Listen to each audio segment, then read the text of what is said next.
Dubey sir, now you can introduce Chhabra ji. Okay. So, good morning, friends. It's a pleasure to be back again this Sunday. And I think I'm getting lots of disturbance from somewhere. I don't know. Mute कर देना. Yes. Yes, this is better. Our speaker this morning is Mr. Vijay Chhabra. We all know Chhabra Sahab, but for those who are going to listen to him for the first time, I'll briefly introduce him. Shri Vijay Kumar Chhabra lives and works in New Delhi as a freelance language professional with qualifications in Russian, German, and Italian. Presently, Chhabra Sahab is coordinating Hindi translation and publication work of Kashmuti Foundation India, Varanasi, and also looking after the Himalayan retreat centers of KFI at Uttarkashi in Garhwal and Jalna in Kumaon. He is interested in exploring a spontaneous, creative way of living, and he is also a trustee of KFI. This morning, Chhabra Sahab is going to speak to us on disease of half-heartedness. With this brief introduction, I'll request Chhabra Sahab to start his talk. And before that, I want to thank him on behalf of JK Study Circle Indore. And I also want to express my gratitude for his agreement to come to this forum and deliver a talk. Thank you. With these words, I'll request Chhabra Sahab, please unmute yourself and you can begin your talk.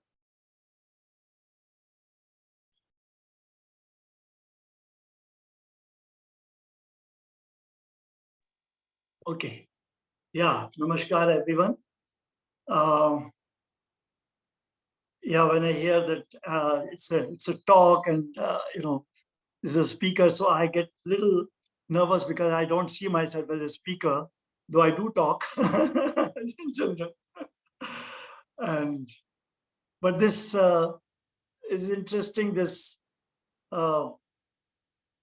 whole theme of this half-heartedness does often hover over my mind, and I keep sharing with friends, and the kind of discussions that are happening here are also now outside in the group.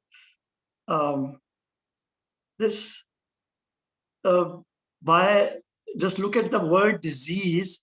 I was wondering why I happen to use this word, and I feel disease is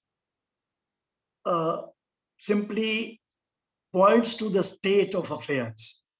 It's not a condemnatory. So it's looking at things without any sense of a problem that needs to be solved, or that's it's something to be condemned. But as it is, because it's like, I could also say disease of comparison. So, or why is it that we don't go full blast with things, full blast with passionately like you do when you are interested in something. And as you are interested in studies and in a particular subject, you read not only what the syllabus tells you, but also a whole lot of other things, because you're interested in literature, you're interested in something, and you find ways of enriching your knowledge and interacting with people on those themes. So there's a certain, and you take all kinds of initiatives when it comes to your real interest, whatever you are engaging with. So, but in general living, why is it that in everyday living, we are not even observing that we are always so familiar with everything. Today, while traveling, I was just becoming awake to this, that we, on the way also, we take things for granted, or we see we are familiar, so we don't, that very familiarity does not allow us even to take note of everything, the overall atmosphere, the details, nature around, the sky, the people on the road, and when you even question this and just look at this question itself, that something happens, that something happens in the way you are looking. And why is it that kind of we go through life with this kind of lukewarm, not really feeling charged as I always have this image of a child with bubbly energy. And when you come to a new, you're walking in the mountains and you come to suddenly a new vast valley open, and the kind of inner charging that happens, the way everything becomes so energetic, and inwardly and outwardly, everything seems full of certain delight. So why is it even being in your usual familiar environment, why is it that we get into this familiar mode of familiarity, and what it does to us, how it saps your energy. So just wondering, what is it? Is it that we live too much in the world of ideas, that whenever we also read anything, listen to anything, that we really aren't there fully, and we don't listen to the sound. We are quick in interpreting and creating some kind of image out of it. What is it that is being said? And whether I inwardly agree or don't agree, I like it, I don't like. And those responses come without even my noticing that those responses are coming. So I was wondering whether it is possible to listen to everything like that, listen to the sound of things, the sound of words. The other day, we were having some discussion at Prakashi, and suddenly it just struck me. And I used to wonder why Kabir attaches special importance to the word Shabad. He's saying something with that, and and I used to wonder what he seems to go beyond all this thing about depths of the quality of life, but he's still somehow using this word Shabad, which literally means a word. But then in that discussion recently, it just struck me. I don't know in what way it is true, but it rang true to me that it's actually listening to the sound. When you listen to the sound of the word, sound of what is being said,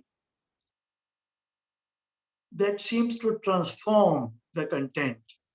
Or I don't know whether I'm using the right words, but there is some qualitative change. Listening to the sound, then it's that Shabad seemed to, in fact, for me, the word Shabad got transformed in a way that had a very different connection to that for the first time.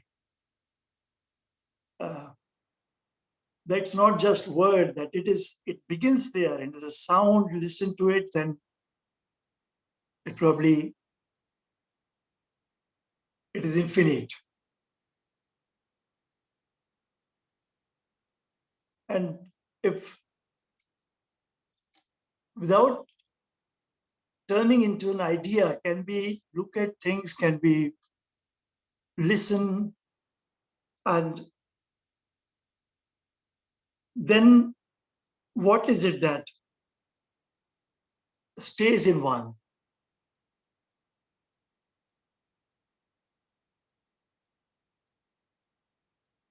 Is it the effect of that that stays in one? Or is it what is true that is communicated? Whatever is communicated, if whatever is true in that seems to work as if autonomously, and the rest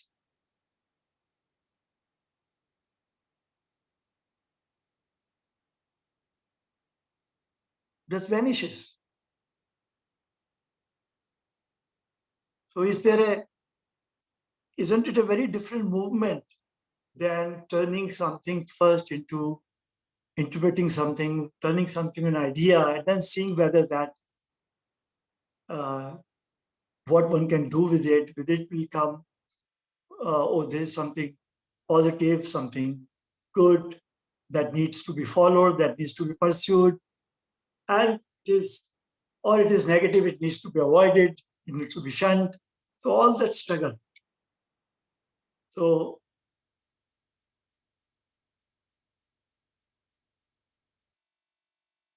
that in that kind of approach, it does some kind of natural discerning happening. And then whatever needs to be done is done. I'm just raising this question, asking myself.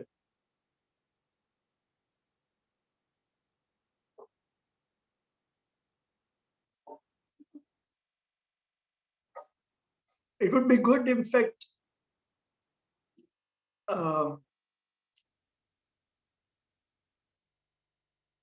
if I could actually be sitting with you and asking, okay, what, how do you feel this half-heartedness in daily life? Is it at all an issue? Like there are issues in our discussions, we also came to one point of that we probably feel that word is too much. Situation is probably too bad. We can't do much about it. So we get into this some kind of victimhood, some kind of feeling of being, you know,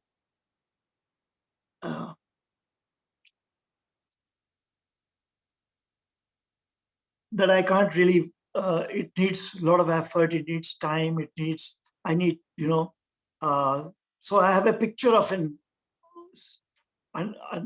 kind of word view. I have my word view and I have create a picture, create an image, and there what I can do about it. So that it all gets so fragmentary. And but this is what all around we hear, that I can't do really much about it. We have a lot of complaints about society, about that's how the education is, that's how the society is, that's how, parents were. And so they had their struggles, so they couldn't offer much. So we are the product of that. So we are somewhere, aren't we, through all this, giving all kinds of explanations and reasons to our inability to live,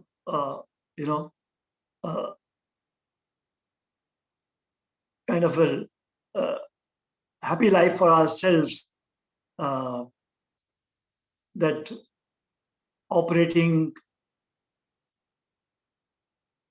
having instant clarity about things, and being not trapped in that mode of familiarity.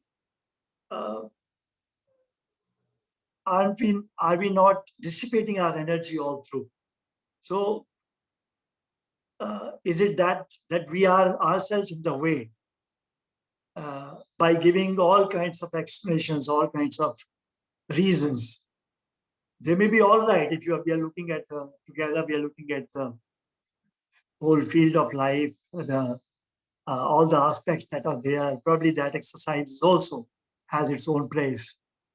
And what happens in our growing up and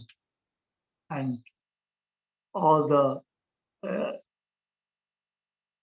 complexities that are there in society, how we are trapped in them, and all that. Looking at all that field is interesting in itself, but where does it take us really? So I would have been I feel it would be good if we have some kind of dialogue on this, that not just as a, just as a one-way speech. I'm really maybe um, you know,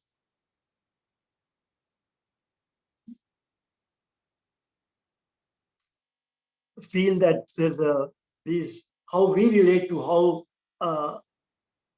others also relate to this theme. This is it seen as an issue at all?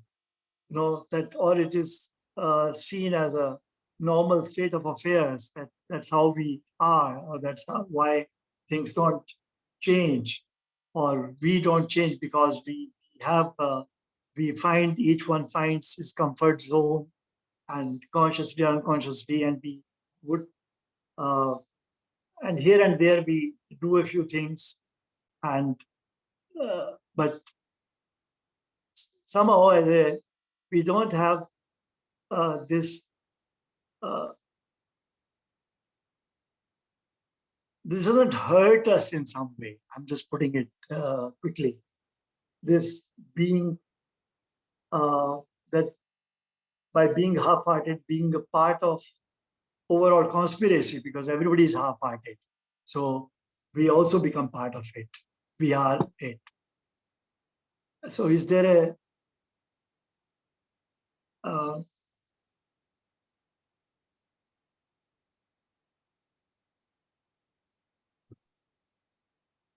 how does one approach it? How does one approach this? By again finding more explanations for it, or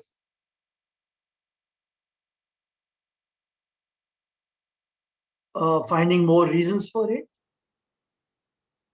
or there's a different, totally different way of getting a breakthrough,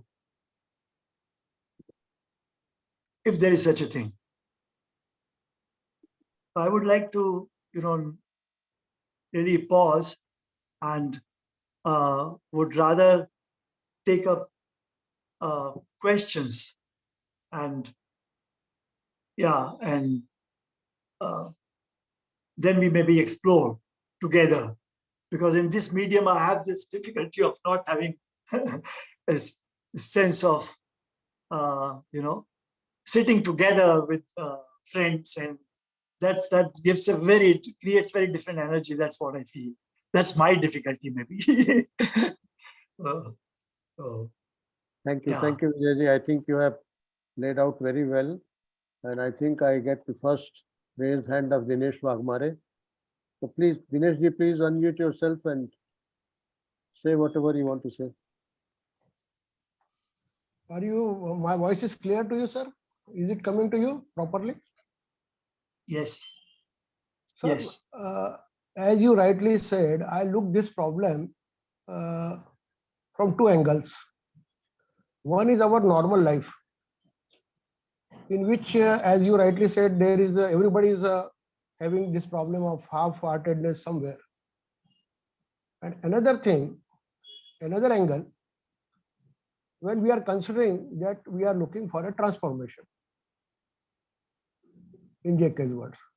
So if we consider the second aspect, first, as you said, whatever you have narrated is okay. Second, if we consider, then according to me, there are 12 points on which we can discuss. So first point, what I would like to say, first is ignorance. Most of the people, they do not know whether there is such a thing like a different way of living, or world can be looked in a different way altogether, etc., etc. So first is ignorance. Second is, if at all he is having some idea or understanding of JK or anybody else, he wanted to have some different approach. Then the second point comes that maybe he is having lack of passion. As you rightly said, we cannot go with full blast. So second point comes as lack of passion or lack of ardent desire, which JK says. You are not that much interested basically. So you may not go full-fledgedly for it. This is second point. When we talk of third point, people are having vested interest, ill intentions.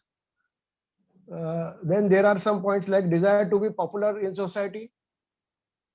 So these are the things which they are more interested in, and that is why they are half-hearted for this different way of living, or to go full-fledgedly in the direction of JK. When we see next point, then it comes, although persons may be having all this knowledge and all that, but lack of seriousness, lack of honesty, persistence, curiosity, etc. They may not be that serious. They may take it lightly, or is a secondary thing, or entertainment, or anything. So this is the fourth point. Fifth point, most of the people feel complacency. They become complacent. Why? Because of achievement of worldly goals. They think that we have achieved this much. We are doing very well in the society. We are having comfort, as you said rightly, we are in our comfort zone. Oh, why should we go for this? So this point comes, fifth point is complacency. Then sixth point, egotism because of knowledge. See, I will say that I am having more knowledge and this thing, and I'm stuck up in my knowledge, and I am not serious about, I am not able to listen to what JK is saying or anybody else is saying. And I want to put forward my knowledge only. And I am having the full baggage of knowledge of all literature and tradition and all that. So I may not be going in that direction fully. Next point comes desire for worldly goals or difficulty in earning bread and butter. Some people may be there who are having difficulty in earning their bread and butter. So they may not be able to concentrate or give focus to these things. Next point comes, they are locked in vicious circle because of worldly liabilities, etc., past wrong deeds, misfortune, etc. So they are so stuck up in such things that they are not able to give any attention to these things. Next point, either there is a less suffering or excessive suffering. If I am having excessive suffering, definitely I will have to give the priority to my excessive suffering, and I will not be in a position to focus on such things. If I am having less suffering, I will try to find out a shortcut. I will try to take the help of others, doctors, maybe some other pathy and all that. And I will try to find a shortcut, and I will say that this is okay. Why should I bother about my psychological suffering or that? Next point, lack of potential to understand the things. That is lack of sharp intellect, etc. Suppose I am listening to the JK, but I am not having that sharp intellect to understand what JK is saying, or I am having less potential. So that way, similarly, there is a wherever there is a practice is involved, or discipline is involved, I am lacking in that, or I am stuck up in bad habits. So I may not be in a position to give the focus on this thing. Then next point comes lack of priority or lack of energy. I may be quite old, or I may be having a less of energy because of some because of any reason, and I don't want to give the priority to this. I'm mainly interested in entertainment and all other things. So lack of interest, enthusiasm, right? Or distorted mind because of bad company. People will come to me and say, "Yaar, what is this JK? Yaar? This is just a mental jargon. Why are you engage yourself in such activities? There are so many other things of interest to us. So let us go there." So I am having my mind is distorted because of the bad company. Less support from family. Family is not interested, it is not giving support, or resistance from better half. This is also interesting. Resistance from my better half. She says, "Well, what is this nonsense you are engaging yourself in?" Next point, 12th point. This is very interesting. Non-supportive environment. Suppose I am in Ukraine. I may not be in a position to focus on this. Like war, or more working hours in workplace. So if I am having more working hours in workplace, I have to go to 2 hours daily for job, and then I have to work there for 12 hours. I may not be in a position to look towards this thing. So these are the basically 12 points, broad points, which as you may say that these are the excuses or reasons, but these points are also interesting, and this may give a resistance to my focus on other things, create a resistance to my focus on other things. Thank you, sir. What are your comments? Yeah. You've listed many points, but yes, as you yourself said, there are different reasons. But really, listing of reasons, I'm just wondering where does it take us, And when we talk of, for instance, you mentioned about transformation, maybe, wanting transformation. And I was wondering whether wanting anything, and including transformation, is it also not what dissipates energy in a way? I mean, just, it's another goal. We have set another goal. So, and any goals, how is it different from any other goal? That one can, you may say, okay, the way things are, they must change. It's obvious the way there is a chaos all around in your own life. If there is a certain, imbalance, and in your all activities, there's a lack of clarity, and there's a not enough energy moving into whatever work you do, and you're doing it not with, if you're not interested, then leave it. If you're interested, then go full blast. Why is it halfway? So why should there be such confusion or such taking time over anything? So one can, as a friend, one can question that, and one can see that. But creating that I need to transform at something, life should be transformed. I don't know what, I don't personally connect to it, and this has become, is it in any way different from any other goal? We have had goals, why do I need a goal at all? And that having a goal actually is what, I don't know, it may bring energy at one level, but it may bring an energy of the thought and the conflicting energy, basically, because it's always comparative, always measuring. So, and bringing in that, more of that energy to achieve, to move in a certain direction. I don't know, that's maybe one kind of, movement that we all have experienced. And somewhere we see this doesn't take us anywhere either. So if you see this, that's not a goal, either you see things differently, or you don't see things differently.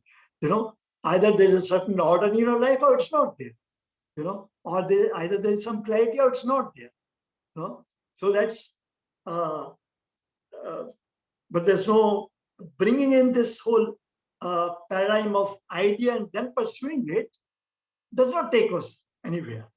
That may be one of the main reasons for this half-heartedness.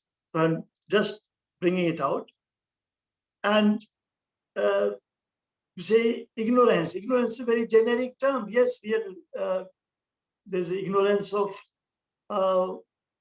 mind's own functioning. That's the depth of ignorance somewhere. No, we even at conscious level, we are not always keeping track of things, seeing things as they are. We are not doing it. Are we doing it? We have to ask ourselves.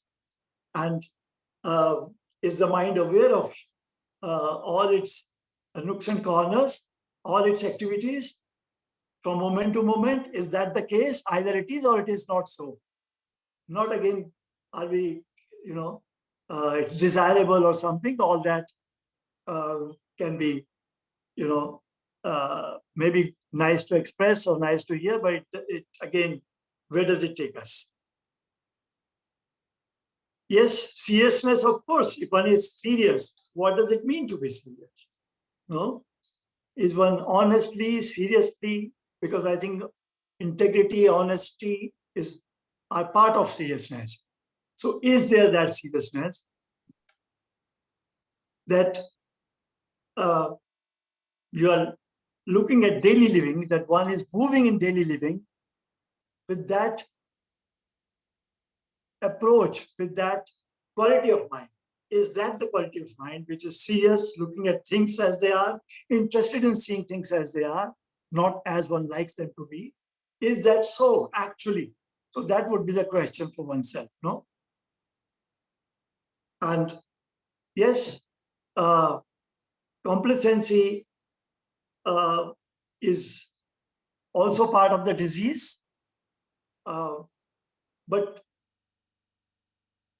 how does one, it's again one of the reasons, and in any words we use, they are often either positively charged or negatively charged.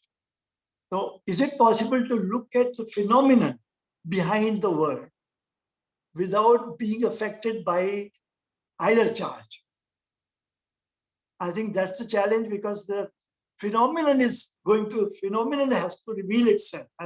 Can the mind allow the phenomenon to reveal itself without the crutch of words, without any verbal crutch? Is that possible? And maybe there the metaphor of listening to the sound may be of help for a while. That do we listen to all these expressions that come our way, the reasons that come our way, the explanations we have? Are we able to really look at that, what they're really communicating, and examining what role is that playing in our life? In not only in one's individual life, there's probably no such thing as individual life. I wonder whether there is, but maybe it's not collective. There's always this feeling of being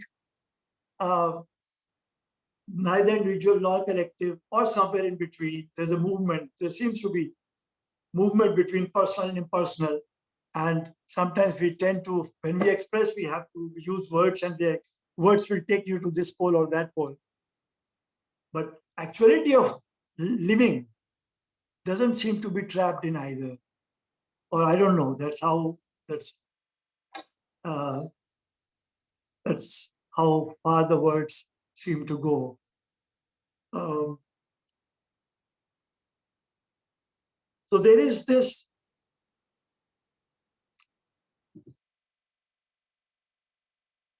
question,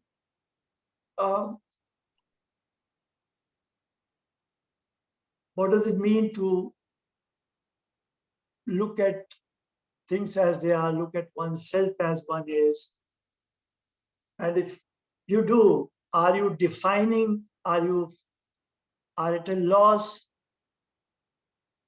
in expression, maybe in some communication, in some context, you will define, you will express, but that's limited, that's had a certain function. But beyond that, is there any way to define that? Or there's only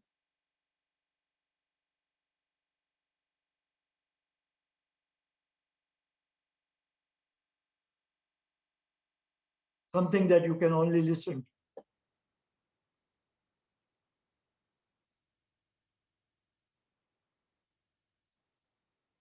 I pause again and would love to look at some questions. Yes, Durga ji, please unmute yourself.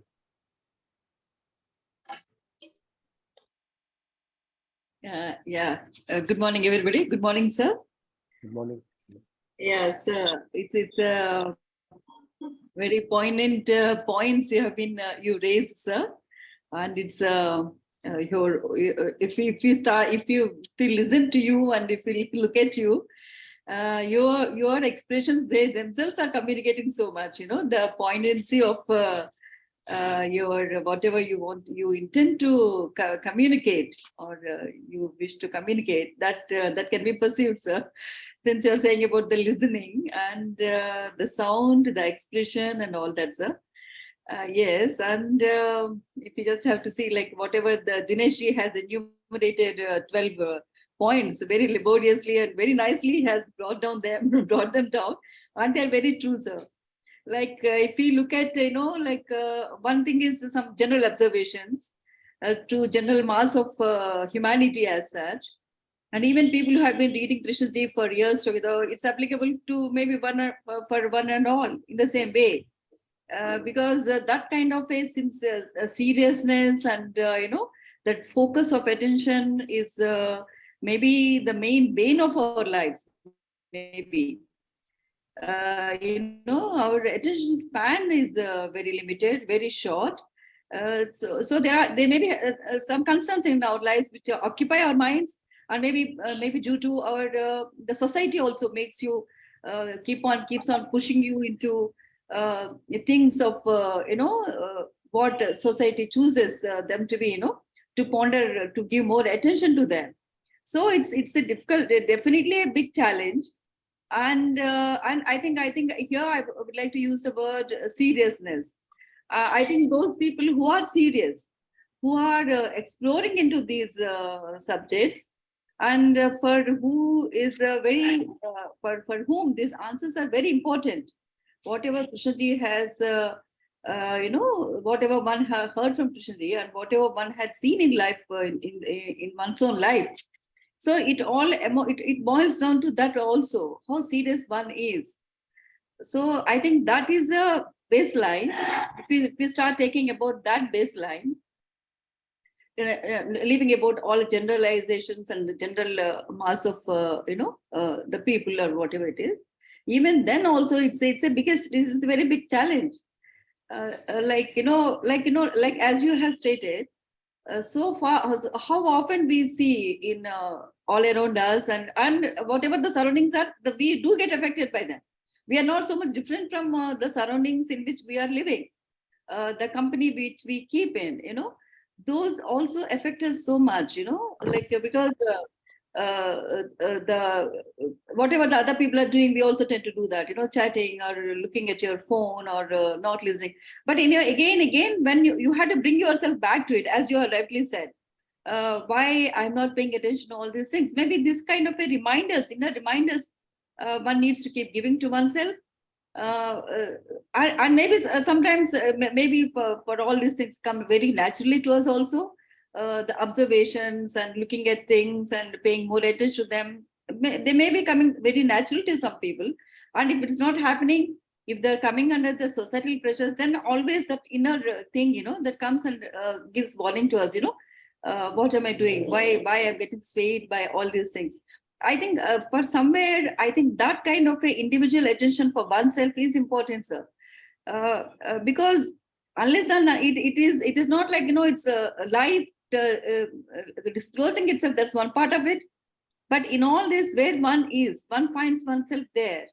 So unless and until one as an entity, we don't want to use the word entity as much, but how that person, that one person only, he or she has to understand that warning, that has to give into that, whatever the inner voices or whatever that they're telling them. And one more important point I would like to say, sir, here, I think when we hear a word, our resonance levels matches to whatever that is already there in our minds. Otherwise, we can't connect to the words we are listening to. Maybe we can relate to the birds and the music and, the natural sounds and all. But when we listen to something else, our general awareness levels, I think they also play a role. So I think here the importance of inquiry comes. So when we hear something, that is saying something to us, but our inner memories, whatever that is already registered in ourselves, you can say conditioning or you can say knowledge.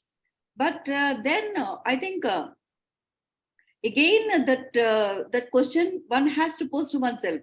What I'm listening, that is giving me some inclinations, it is giving me some indication, but from inside, it is giving me, it is a different kind of a knowledge is already there. So which is right and which is not wrong? Which way I have to go? That kind of a inquiry, or maybe that probing, that also starts coming in. Like, the way we remind ourselves, what am I doing? Why I'm getting familiarized, even listening to Krishnaji for so many times, we get familiar with whatever Krishnaji is saying also. Initially, we used to feel in awe of them, in wonder of them, but over a period of time, maybe we start getting too familiar with Krishnaji's words also. Maybe they start impacting us, but that's not the case. When we listen, definitely there is an element of newness to Krishnaji's speeches, and something really strikes us. And again, it sets us on our path. So I would like to summarize that, our potentials are quite less, very limited. And it's a challenge, and moment to moment seeing, and but more giving oneself, these reminders or wake up call. I don't even call wake up calls to oneself, so not get swayed by that, and there's something else, keep coming back to them, that's all I have to say for the time being. Thank you. Yeah. Thank you. Yeah.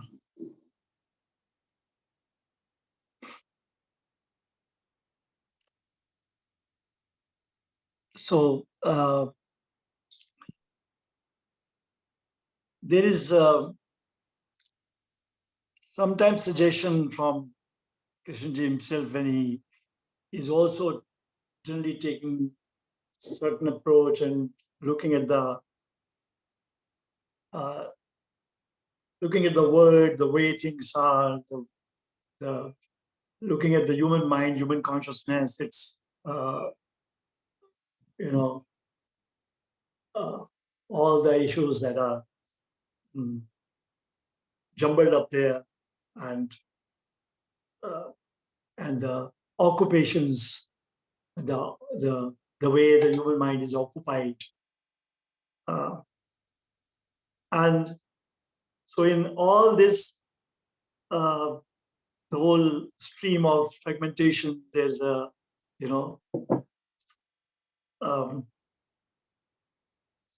it would certainly bring in a different approach. So one could probably look at that also. If one, can one start at the other end? Can one start at the other shore? Or so in approach also you find you can't pin him that this is the approach or that is the approach, and because he would switch.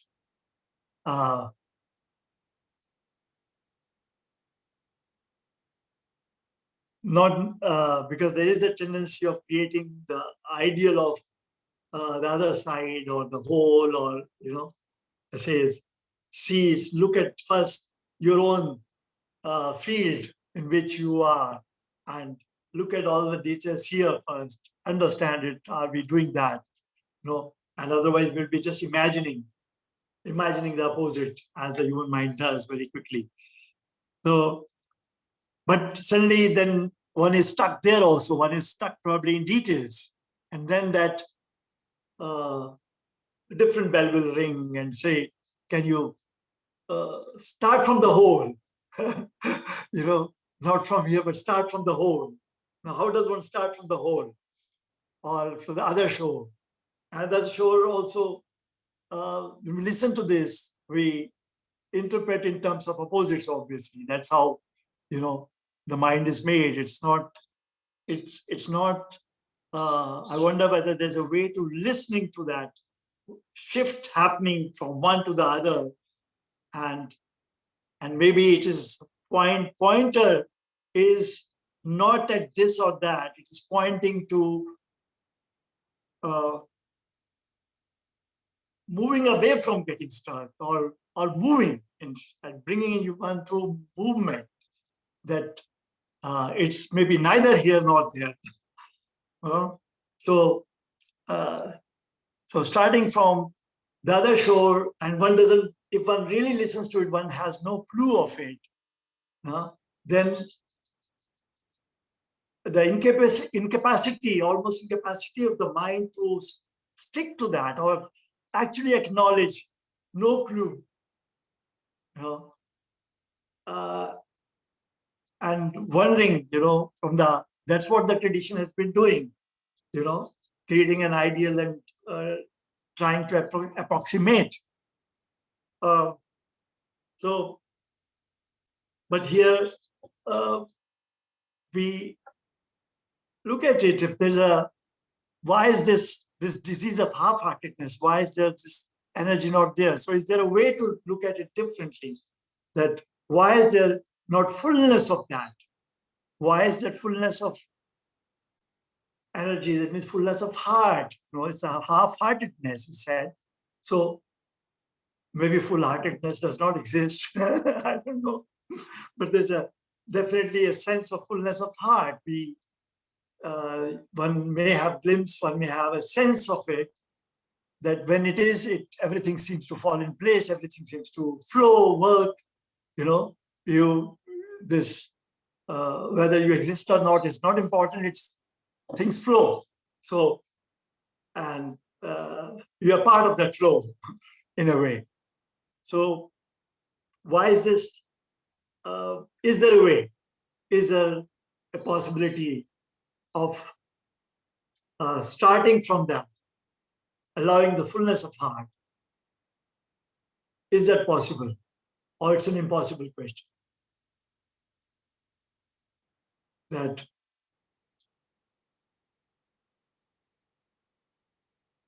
what is in the way? Is there anything else other than my own mind coming in the way?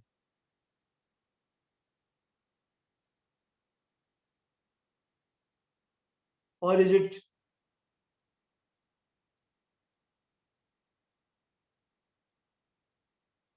its natural functioning in terms of this and that and verbal explanations, that very way of functioning is preventing it?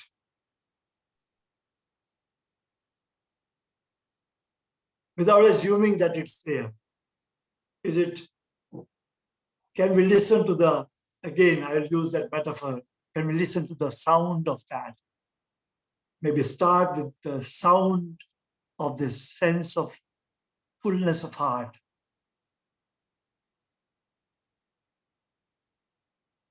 Without getting oneself or allowing oneself to be mesmerized by that. Just listen to it. What does it mean to have a full blast moving in daily living? Yes, I invite Pradeep ji, please. Yes, Pradeep. Am I audible, sir? Yes. Okay, thank you. The topic today is definitely very interesting and complicated as well. The disease of half-heartedness. Most of the diseases are psychosomatic. It's basically because of it's a relationship problem. It's an eccentricity of some of our attributes in mind-body complex. This topic relates literally to a disease of our limited understanding of the relationship between heart and the mind. You see, half-heartedness is usually associated with a job not done well. And it's because of distractions in the mind. Anybody? Obviously, these things are obvious. Now we know through researches that heart is actually the second mind. Heart is actually the second mind with hundreds of neurons associated with it. You see, J.K. talked about the attention. He talked about attention, which demands a harmonious working of mind and the heart. And this has been said by a number of Sufis, a number of seers and saints, and even Sufi symbol is heart. Christians also have this symbol of heart. So existence is holistic, a highly connected network. Each organ contributing towards what we call as life. So this disease, symptoms are known, whether there is, whether healing is possible. Yes. Full attention alone, and Chhabra ji talked about it, how to gather the whole energy available at someone's command. Full attention alone can heal this disease. Nothing else, full attention. Your heartful laughter, Chhabra ji, and I also enjoy the same thing, shows the fullness of heart, which is not dominated by the mind. Definitely. So that harmony between heart and mind and the entire body, you see, in consonance with the whole cosmos around, the environment around, everything in harmony, then these symptoms are not there when this condition is there. So this is what something I wanted to share with you. Thank you very much. Thank you. Thank you, Pradeep.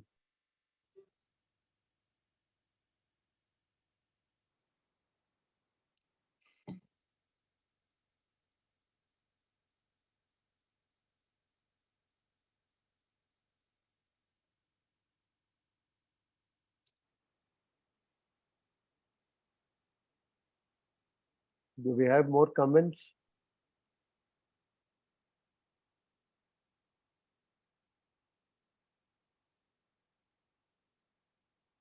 Yes, Mr. Ravi Kaushal. Yes, sir. Am I audible, sir? Yes. Yes. Yes, sir. 1 minute, sir. Yes, sir. So I think there is a statement of seeing from the other shore. Can someone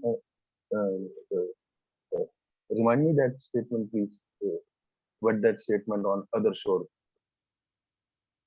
of JK? Seeing from the other shore. If anybody knows that statement, I'm asking for. Oh, that statement. You want clarity about that? I'd like to listen that statement of JK on other shore. What that statement was. Well, I Is think it like seen I- from the other what- shore? Is he saying that seen from the other shore? Anyhow, Start from the other one. start from the other shore, seen from the other shore, whatever. So Let I don't know Chhabra what Sahab, other shore. let Chhabra Sahab say something on this. see, there is this kind of statement has come a few times in different contexts, different discussions. We would often mention that it's as a metaphor in a way. I mean, because metaphors is the language that normally you know sages take the course to. I mean, so when you want to talk about with the things that are rather subtle, there's always a difficulty. Words have their difficulty limitations. So start from the other shore is often taken recourse to this metaphor. Is there another way? Is there a very different approach, altogether different approach? We're always stuck here. Can we start from the other shore? Now, from the other shore, meaning that may come to you immediately is at least one what strikes me would be, or what struck me generally would be, that you have no idea of the other shore. We all talk about, go across the Bhavasagar, and that's the idiom we have used in traditionally. And it was only much later I realized that Bhava means to become. So it's basically, the samsara of becoming. So it's transcending that disease of becoming. Yes. So that's a go to the other shore. But if you start from the other shore, you have no clue. So is it possible to start really with the tabula rasa? Actually, the sense is you have no clue. Whatever you have, you think you know. First of all, we are not aware of the fact that what we know is what we think we know. No? And we have gathered what others have told us, what scriptures have told us, what the propaganda of society, propaganda of what we call conditioning, what has gone into our blood, into our brain from early upbringing. So we become the product, we become that. That's a program. So that program is, imagining. And but apart from that, is there anything? This is what you have been told, but is there anything original in it? So you have no clue of that. No. So not knowing. So can one start with not knowing? You have not. He's also said, for instance, suppose you had not read anything. There were no books. There were no, sages who have told you things or have, left behind scriptures. There was nothing of that kind. And now the question is there. You find yourself in this world, in this life, and with all the questions.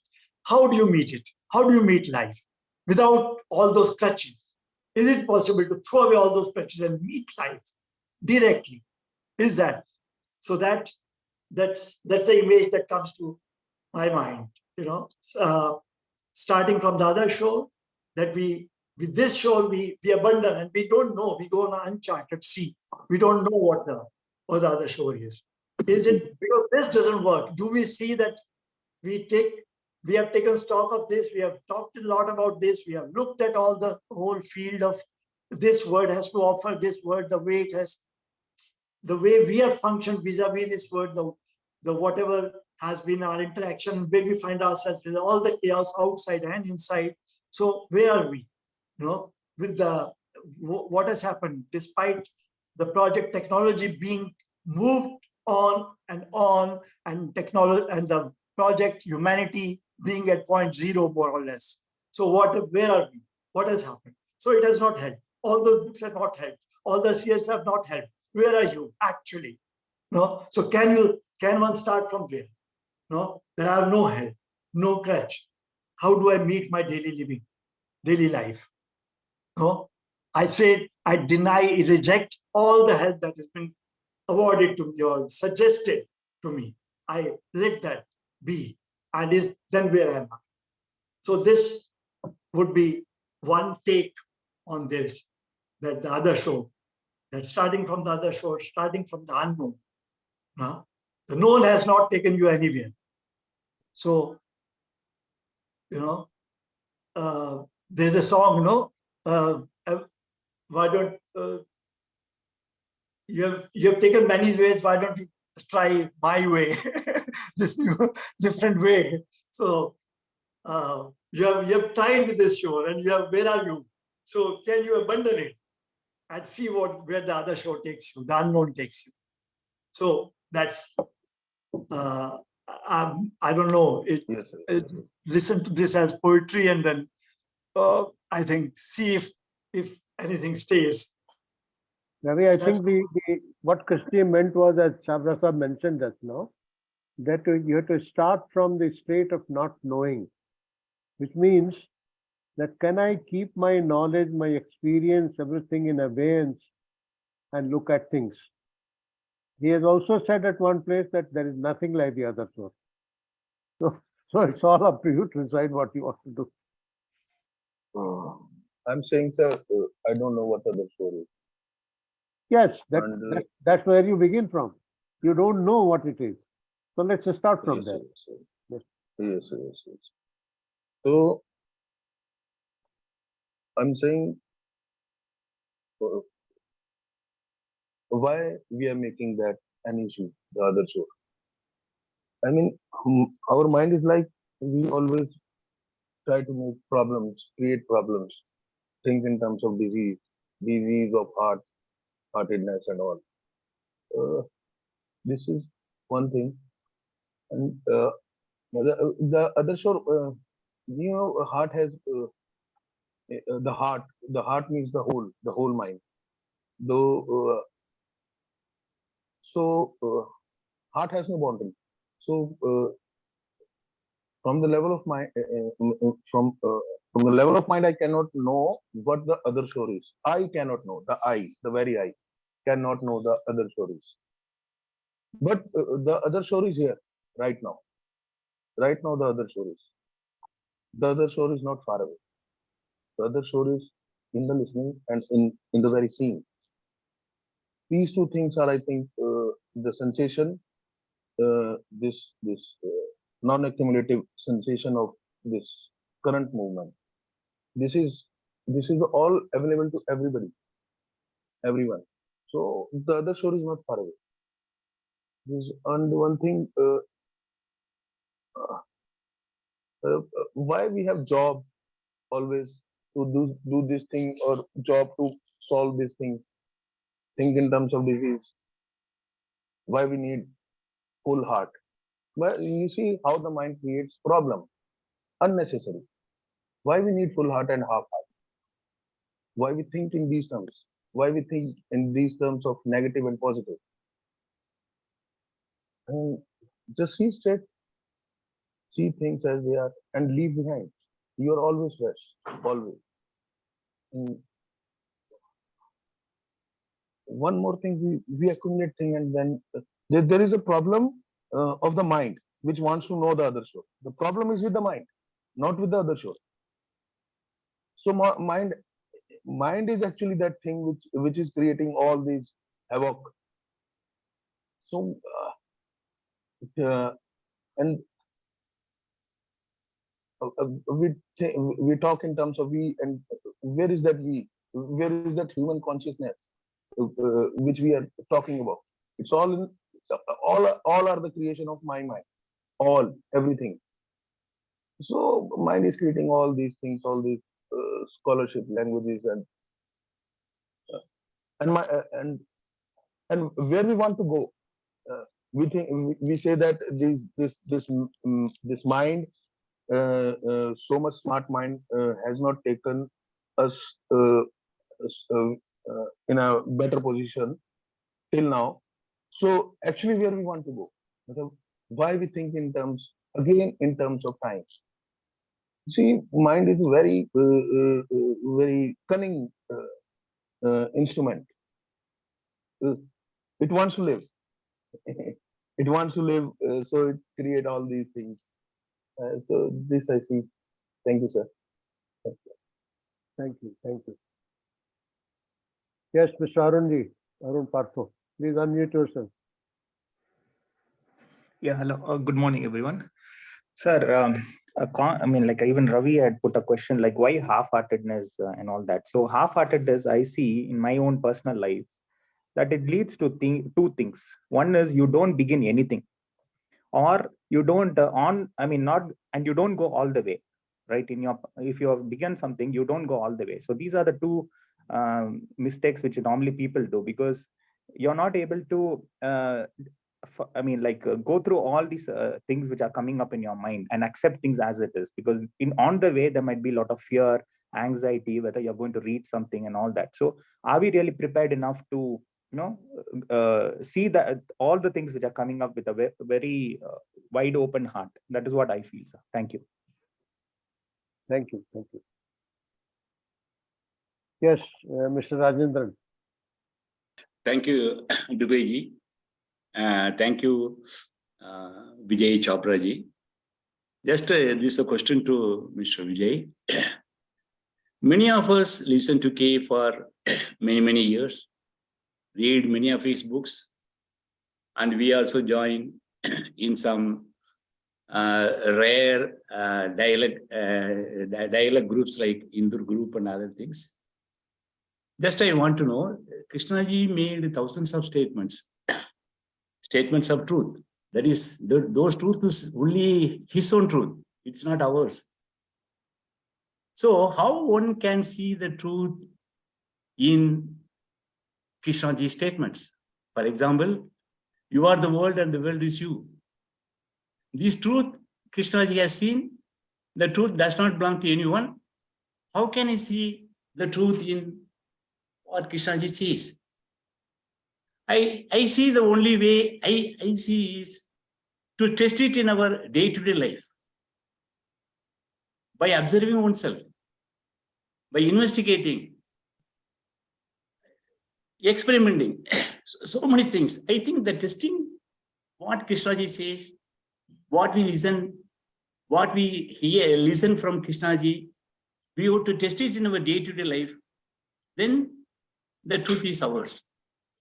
I think that is the only way. Do you think is there any other way how to see the truth in Krishnaji's statements? Thank you, sir. Thank you. Thank you. Vijay, do you want to respond?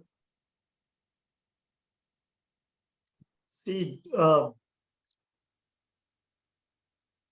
I don't know what it means to see truth in somebody's statement. That's at one level, linguistic level, that you say it, your mind, heart said it rings true. No? But there are statements that you don't even, they come as statements, but they go right into you, into your system in a way. You know, that when you, it's each one has his own journey.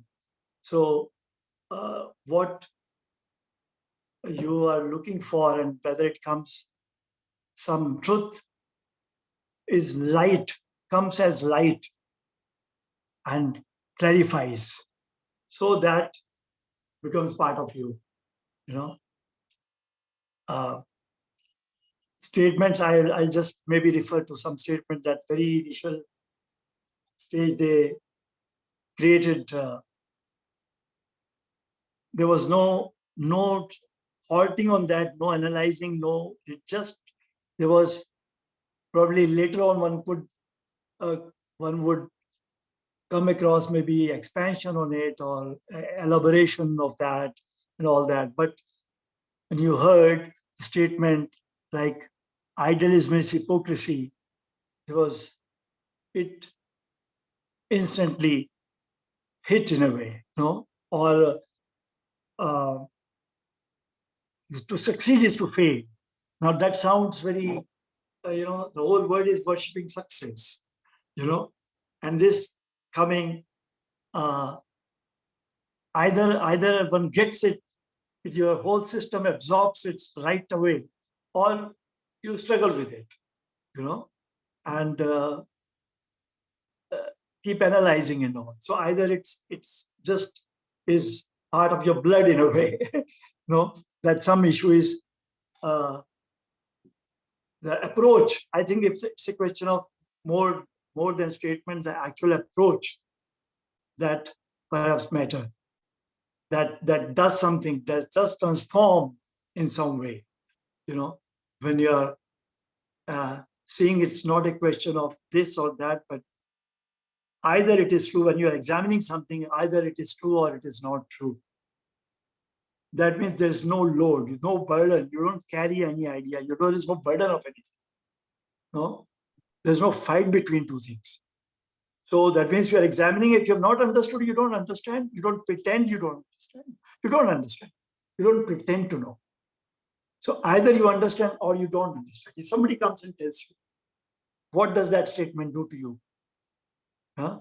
Examine, either it is true or it is not. It doesn't matter who said it.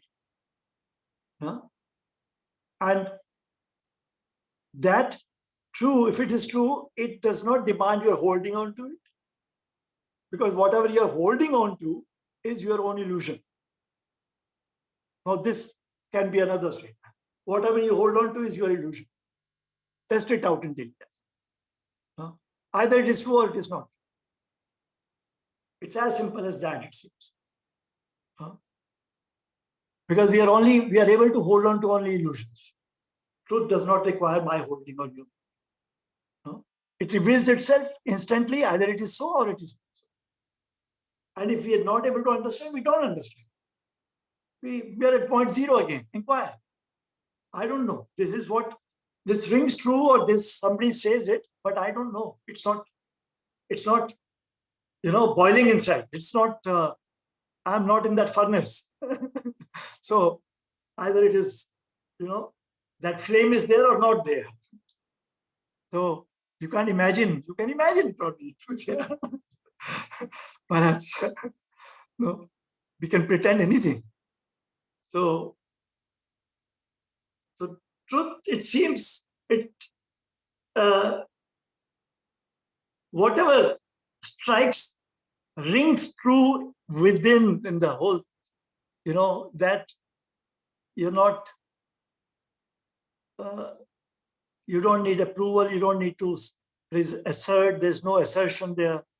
If there is assertion, there's again a possibility of an illusion, or rather there is an illusion, if there's any assertion taking place. So these are, in a way, I would call them ethical principles of life, which we can all discover and which need to be discovered on, because we have not made them. So maybe truth is something that it is not man-made. We have not made them. Truths reveal themselves if we don't make them. Is that making sense? I don't know. I'm just putting it as a discovery. Yeah. Thank you. Thank you. Thank you. Yes, Hareshji. Okay. Namaskar to everyone. First of all, Chhabra Sahab did not speak half-heartedly and very heartfully. So with fullness of heart. So congratulations to him. I was just wondering if this problem or the disease of half-heartedness can be a bit misleading, because sometimes, like I as a teacher, I tell my students, look, your work is slipshod, sloppy, which is half-hearted. So because of fear, the next time a student does better work, goes to a library or goes to Google, finds out something, and what he or she submits is a good piece of assignment. Okay, that is one thing. But certainly Chhabra Sahab does not mean that a job done half-heartedly, because, okay, that is included, but that is not his basic point. So one can put it, isn't it true, one can pose this question, isn't it we live mostly from head rather than from heart? If I can put it slightly in a literary way. So we live out of head, rarely out of heart. And if we look at the world and the way it goes, then living with fullness of heart is very, very dangerous. If I live with heartfulness, if I live heartfully rather than heartlessly, I may have to help my neighbor. I may have to help people in need. I may have to part with a certain, portion of my savings in the bank. So it's a very dangerous thing. So that way, our living half-heartedly is a shield, is a defensive mechanism. Secondly, we have been talking about from the other shore.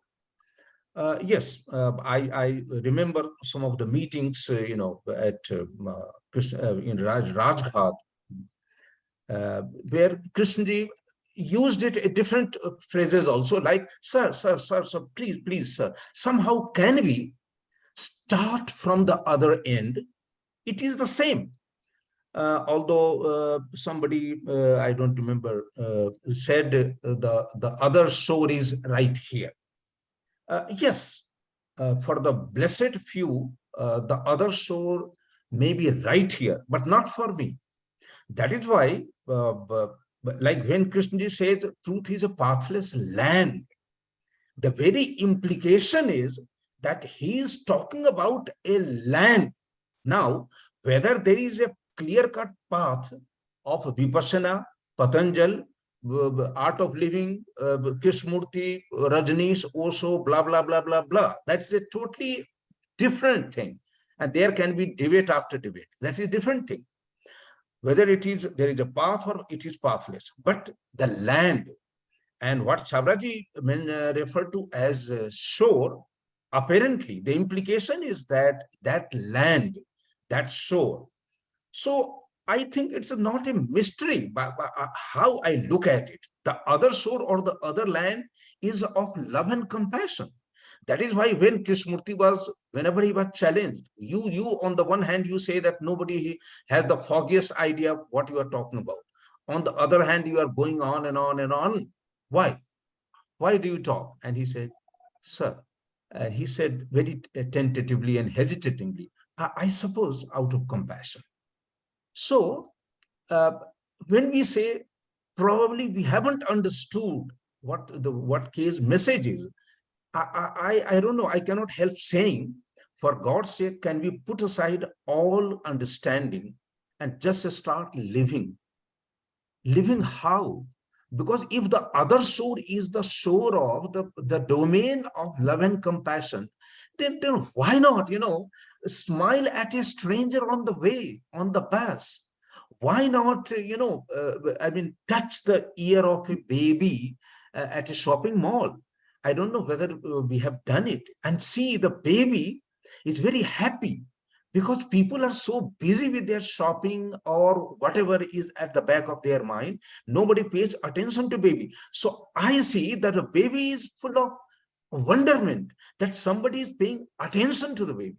So those people, the last but not least, if I'm allowed to cite this example, my friends say, look, don't talk about love and compassion in the context of Krishnamurti, because if you read his books, it is all cerebral, very dry intellectual. I said, okay, have you read Commentaries on Living?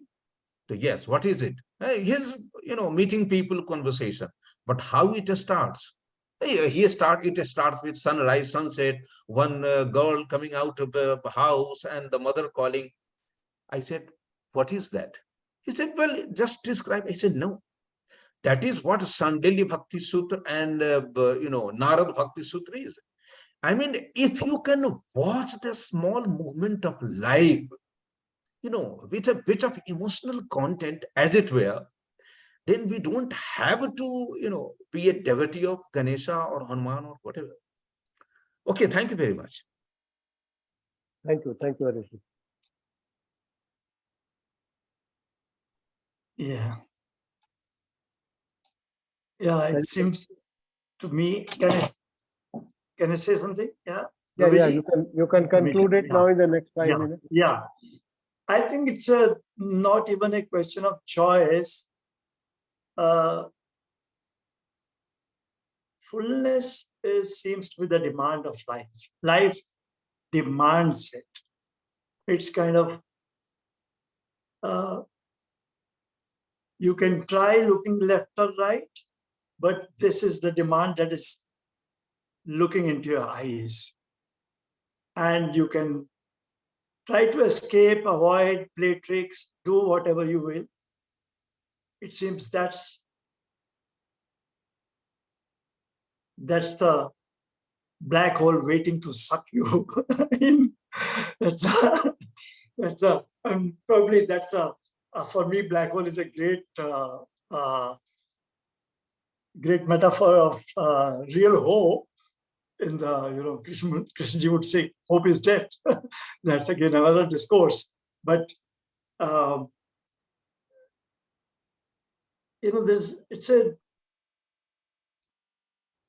it's everyday living is demanding. As Hareshji was bringing out, you look around and look at a child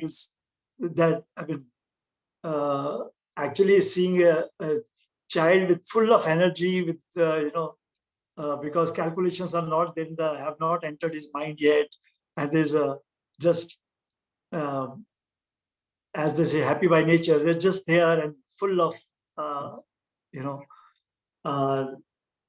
energy, vitality of life. So everyday life all around, it's what does one see? There's an invitation to pay attention, and this fullness is inviting. Fullness seems to be inviting. Fullness all around, actually, fullness is the main challenge of life. And it's a demand that is inviting one to just attend, not miss it, attend it. So that's how one feels it, sees it. I think that's an invitation. Now it's up to us to accept it or look left and right and avoid it for whatever reasons. Then we start again from the point zero and inquire. That's what we have to do every day because we are so prone to looking left and right and not facing it. Thank you. Thank you, sir. Thanks a lot. It was a very interesting discourse. I have to announce the next week's program. So next Sunday, we'll have Dr. David Moody. He is going to talk to us on challenges of joyous awareness. The program, his talk will start at 9 a.m., just to adjust to the California timing. So kindly make a note of the timing. It will start at 9 a.m. and Moody is an early sleep-going person, so we have to finish it off by 10:30 anyway. So you're all welcome to join if you're free next Sunday at 9 a.m. Thank you. Thank you. Bye-bye.